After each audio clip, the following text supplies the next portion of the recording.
Assalamualaikum warahmatullahi wabarakatuh. Perkenalkan, nama saya Rahmawita.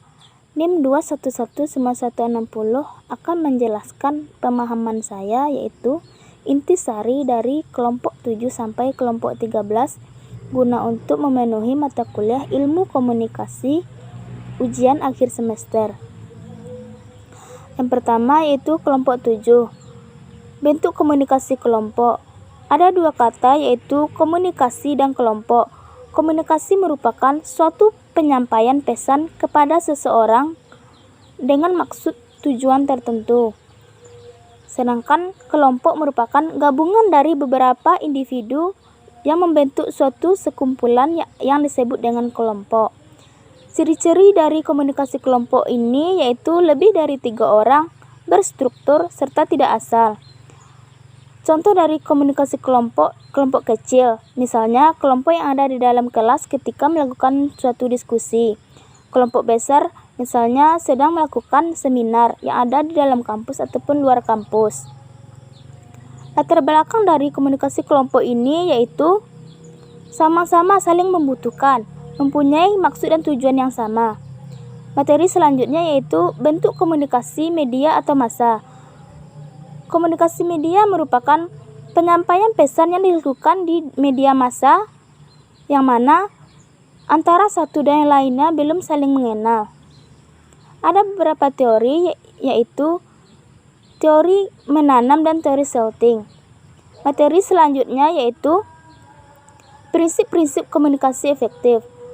Komunikasi efektif dikatakan apabila seorang memahami dan mengerti apa maksud dan tujuan dari seseorang tersebut dalam menyampaikan pesan, sehingga tujuan komunikasi efektif tersebut terlaksana dengan baik. Hal-hal yang harus diperhatikan di dalam komunikasi efektif yaitu mempersiapkan sebaik mungkin dan semaksimal mungkin pesan yang disampaikan itu dengan baik dan benar, serta jelas intonasinya. Manfaatnya yaitu mengenal, memahami komunikasi verbal dan nonverbal. Materi selanjutnya yaitu public speaking. Public speaking yaitu hal-hal yang harus diperhatikan. Yang pertama, jangan memulai suatu percakapan apabila seseorang tersebut tidak fokus atau sedang tidak mau melakukan suatu percakapan tersebut. Misalnya ketika sedang menari, bernyanyi, ataupun yang lainnya. Materi selanjutnya yaitu etika komunikasi dalam Islam. Etika komunikasi merupakan suatu etika yang dilakukan ketika sedang melakukan komunikasi. Hal-hal harus diperhatikan yaitu menggunakan kata yang lembut serta menyentuh, tidak menyinggung perasaan orang lain. Materi selanjutnya yaitu hubungan komunikasi dengan pendidikan Islam.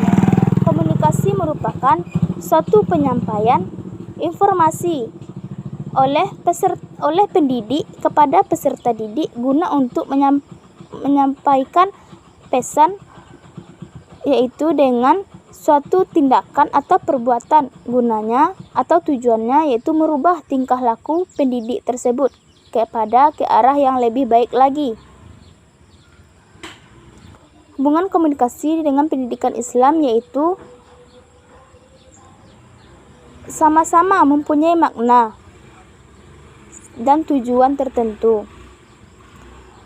Materi selanjutnya yaitu hubungan komunikasi dengan dakwah, mana komunikasi merupakan suatu penyampaian pesan oleh komunikator kepada komunikan dengan tujuan dan maksud tertentu.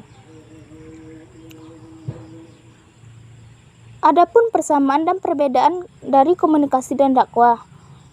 Persamaannya terletak pada sama-sama menyampaikan informasi pada media massa ataupun media cetak ataupun lainnya. Sedangkan letak perbedaannya yaitu terletak pada metode yang digunakan oleh masing-masing komunikasi ataupun dakwah. Hanya sekian penjelasan dari saya, kurang lebih mohon maaf. Assalamualaikum warahmatullahi wabarakatuh.